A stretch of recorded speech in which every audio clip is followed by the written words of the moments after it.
안녕하세요. 돈 세는 거 엄마가 돈 버는 TV 이천희망TV 이천희입니다. 최근에 제가 주상복합 건물의 경비원이자 청소원으로 일하시는 조정진 작가님의 임계장 이야기란 책을 읽었습니다. 조정진 작가님은요, 공기업에서 38년 동안 무탈하게 열심히 일하시다가 퇴직을 했는데요. 퇴직한 이후에 인생이 꼬이면서 생활고에 쫓겼고요. 그래서 임시계약직 근로자로 일하시게 됩니다. 임시계약직이라는 단어가 의미하듯이요, 한 군데에서만 일을 하신 게 아니고 여러 군데에서 일을 하셨고요. 인간 이하의 대접을 받았고 열악한 근로 환경에서 정말 많은 고생을 하셨습니다. 이 책은 그분의 노동일지를요, 책으로 엮었습니다. 이 책을 읽으면서 조정진 작가님의 사례를 통해서요, 은퇴 준비에 대한 많은 교훈을 얻을 수 있었습니다. 그래서 그 내용을 정리해서 여러분들과 공유하고 싶어서 오늘 이렇게 방송을 만들고 있습니다. 이 사례가 조정진 작가님만의 특별한 사례는 아니라고 생각을 합니다. 누구나 삶이 꼬이면, 특히 퇴직 후에 인생이 꼬이면 이런 처지에 빠질 수 있다고 생각을 합니다. 책을 읽는 내내 그런 열악한 근로 환경 하에서 인간 이하의 대접을 받으면서 일하는 조 작가님 때문에 마음이 많이 아팠고요. 가장으로서의 책임감 때문에 본인을 완전히 희생하시는 그분을 보면서 같은 가장으로서 동료의식을 느끼면서 눈물도 몇 번 흘렸습니다. 먼저 간단하게 책 소개부터 하겠습니다. 이 책의 저자인 조정진 작가님은요, 공기업에서 38년 동안 근무하다가 퇴직을 하셨습니다. 퇴직하자마자 아까 말씀드렸듯이 생활고에 쫓겨서요, 임시계약직 근로자로 일을 하시다가 현재 주상복합 건물에 경비원이자 청소원으로 일하시다가 이 책을 쓰셨습니다. 이 책은 63세 임시계약직 노인장의 노동일지라는 부제가 붙어 있습니다. 2020년 3월 30일 출간됐고요. 출판사는 후마니타스입니다. 맨 처음에 이 책의 제목을 보면서요, 저는 인가성을 가진 계장이란 직책을 가진 분의 에세이라고 생각을 했습니다. 하지만 몇 페이지를 넘기기도 전에 임계장이라는 의미가 임시계약직 노인장의 준말이자 비한말이라는 것을 알 수 있었습니다. 또 하나는요, 고다자인데요, 고르기도 쉽고 다루기도 쉽고 다르기도 쉽다, 이런 의미로 쓰이고 있었습니다. 이 단어 역시 보자마자 씁쓸한 마음이 들었습니다. 젊은 친구들은 조 작가님이 일했던 그런 환경에서 2, 3일도 버티기 힘듭니다. 게다가 책임감이나 인내심도 고령층보다는 떨어지기 때문에 그렇게 열악한 환경에서 젊은 사람보다는 나이 든 사람을 선호를 합니다. 그러면 대우를 잘해줘야 되는데요, 그게 아니고요. 대우는 인간이야. 근무 환경은 말도 안 되는 열악한 근무 환경. 그리고 그것도 아쉬워서 일을 하시는 분들을 언제든지 해고하는 아주 고약한 그런 환경입니다. 2020년 오늘날의 대한민국에서 우리가 알게 모르게 이렇게 힘들게 일하시는 분들이, 특히 고령자분들이 많다는 사실에 참 우울하고 씁쓸했습니다. 이 책을 읽으면서, 아니 공기업에 38년 동안 근무했는데 어떻게 노후 준비가 안 돼서 퇴직과 동시에 생활고에 쫓겨서 임시계약직 근로자로 그렇게 일을 할 수 있나, 이런 의문이 들었습니다. 하지만 이분 같은 경우는 특별한 악재들이 겹치면서 상황이 굉장히 나빠졌습니다. 먼저 퇴직 전에 아들이 추가 공부로 로스쿨에 진학해서 3년 동안 공부를 하게 됐습니다. 일반 대학 학비도 상당히 비싼데요, 로스쿨이라면 얼마나 그 학비가 비싼지 여러분들도 잘 아실 겁니다. 게다가 퇴직 직전에 따님도 혼사를 치렀는데요, 저축액의 대부분을 사용했습니다. 이런 상황에서 엎친 데 덮친 격인 상황이 벌어지는데요, 공기업에 다닐 때 학자금 대출을 받았는데 원래는 무상 지원이었는데 표면상 이유만 대출로 표시했던 아이들 교육자금용 대출이 있었습니다. 그런데 정부 감사를 받고요, 이 부분이 무상 지원이 아니고 대출로 바뀌면서 회사에서 학자금 대출금을 갚으라고 독촉이 왔습니다. 만약 갚지 않으면 살고 있는 집을 압류하겠다고 해서요, 이 부분을 상환하게 됐습니다.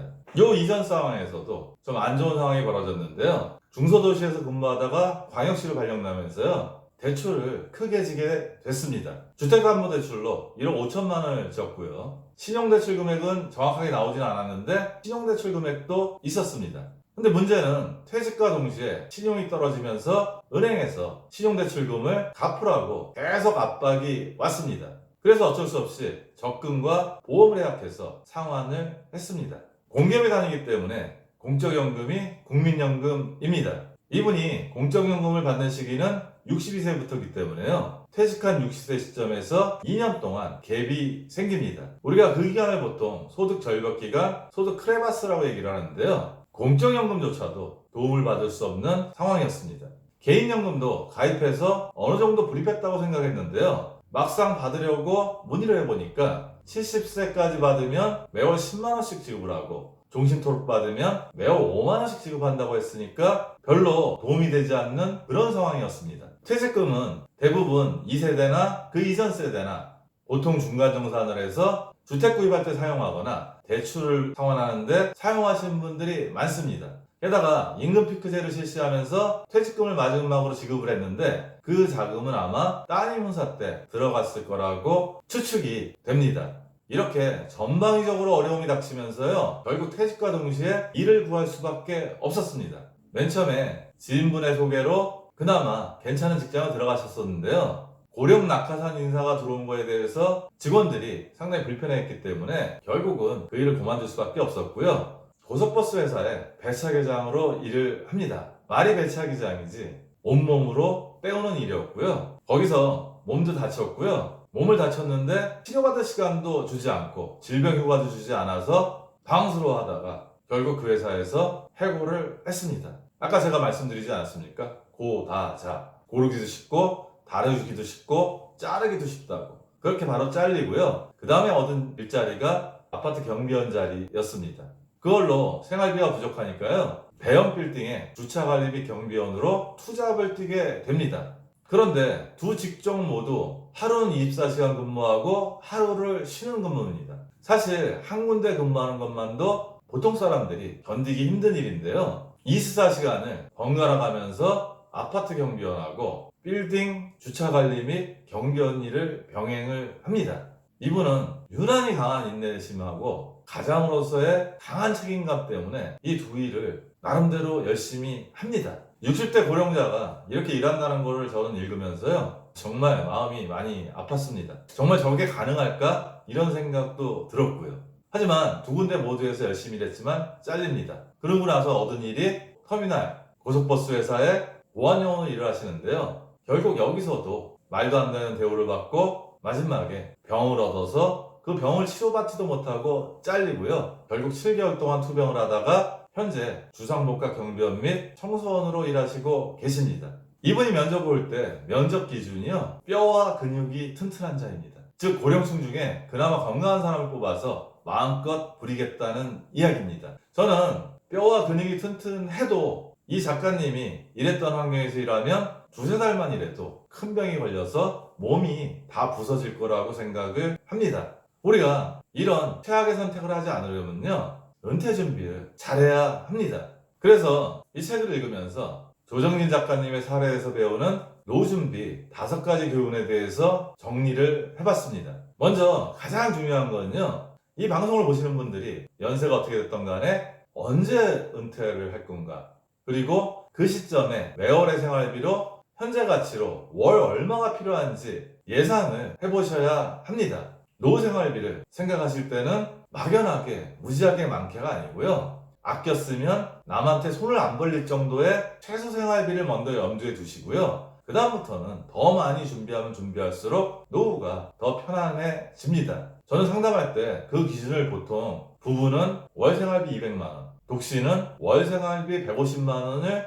최소한도 마련해 놓고 그 이후에는 더 많이 준비하면 준비할수록 좋다고 이야기를 합니다. 사실 지금 노후에 들어가신 분들이 매월 200만원씩 나오고 매월 150만원씩 나오게 준비한 분들도 아주 많지는 않습니다. 부부가 공무원이라든지 아니면 교직에서 은퇴했다든지 뭐 이런 분들 아니면 국민연금만 갖고 노후 생활이 절대 충분치 않습니다.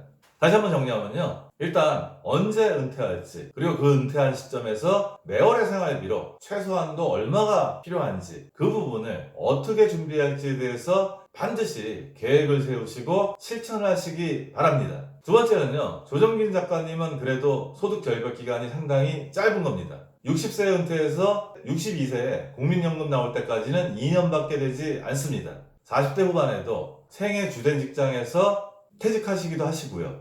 50대 초반, 50대 중반에 퇴직하시는 분들도 많습니다. 국민연금 같은 경우 조기 노령연금이라서 55세에 땡겨서 받을 수 있는데요. 그렇게 되면 연금액도 줄어들고 긴 기간으로 보면 전체적으로 손해를 보게 됩니다. 따라서 그런 소득 절벽 기간, 즉 퇴직 후에 공적연금이 나오기 전까지 소득이 비는 기간을 어떻게 내가 헤쳐나갈지 그런 부분에 대해서도 생각해 보시고 대비를 하셔야 합니다. 세 번째는요, 퇴직금이나 퇴직연금인데요. 제 나이 또래나 저보다 좀 많으신 분들 아니면 바로 후배들은 대부분 중간정산에서 집을 사거나 대출을 상환하거나 이렇게 해서 퇴직금을 많이 썼습니다.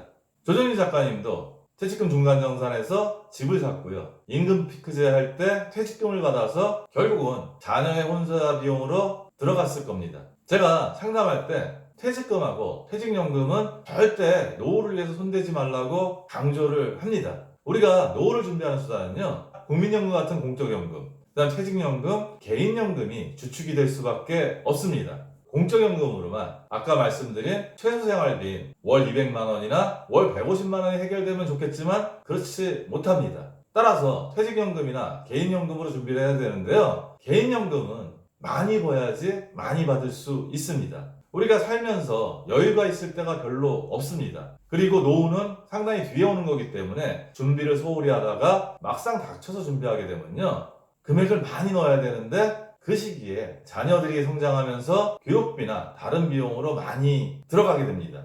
따라서 개인연금으로 노후 준비하는 게 만만치 않기 때문에요, 퇴직금이나 퇴직연금은 이제부터라도 절대 손을 대지 않았으면 좋겠습니다. 네 번째는요, 아까 조정진 작가님도 마찬가지인데요. 지방 중소도시에서 광역시로 발령이 나면서 주택자금이 부족해서 주택담보대출을 받은 거에 더해서 신용대출금을 받았습니다. 하지만 일자리를 잃고 나서 바로 은행으로부터 신용대출금을 상환하라고 압박을 받아서 더 힘들어진 상황이었습니다. 은퇴 이전에 신용대출은 다 갚으셔야 되고요. 주택담보대출금도 다 갚으면 좋으시고, 혹시나 다 못 갚더라도 노후생활자금으로 마련한 돈에서 큰 부담이 되지 않을 정도로 최소화시켜야 합니다. 젊을 때 일자리가 있으면요, 은행은 돈을 잘 빌려줍니다. 하지만 나이가 들면요, 재산이 있지 않으면 대출을 받기가 점점 힘들어집니다. 마지막으로요, 결국 조정진 작가님도 결정적으로 어려워진 가장 큰 이유 중에 하나가 아들의 로스쿨 지나가고 따님의 혼사 때 돈을 너무 많이 썼기 때문입니다. 저는 항상 노후 생활에 적은 자녀라고 이야기를 합니다. 자녀들이 부모님들의 경제생활에 대해서 자세히 잘 모르기도 하고요. 따라서 좀 어렸을 때부터 자녀들에게 어느 정도 지원할지 정확한 기준을 좀 세웠으면 좋겠고요. 그 부분을 자녀분들하고도 공유를 했으면 좋겠습니다. 그래야지 자녀들이 부모에게 기대는 기대 심리를 제거할 수 있습니다. 요즘은 자녀들 스스로도 살아가기가 만만치 않은 세상입니다. 따라서 부모님이 은퇴생활 자금을 준비하지 않고 그 부분을 자녀한테 다 써버리면요, 그렇다고 해서 자녀분들의 도움을 기대하지는 않았겠지만 어려울 때 자녀분들한테 도움을 받기가 어렵습니다. 따라서 부모님들이 최소한의 은퇴생활비 정도는 확보하고 남는 돈이 있을 때 자녀에게 지원을 하셔야 합니다. 오늘은 제가 최근에 읽은 책 중에 정말 가슴 아픈 이야기였는데요, 조정진 작가님의 임계장 이야기를 읽고 은퇴 준비에 대한 5가지 교훈에 대해서 정리해서 여러분들에게 말씀을 드렸습니다. 오늘 내용도 도움이 되었으면 좋겠고요. 오늘도 행복한 돈 관리 되세요.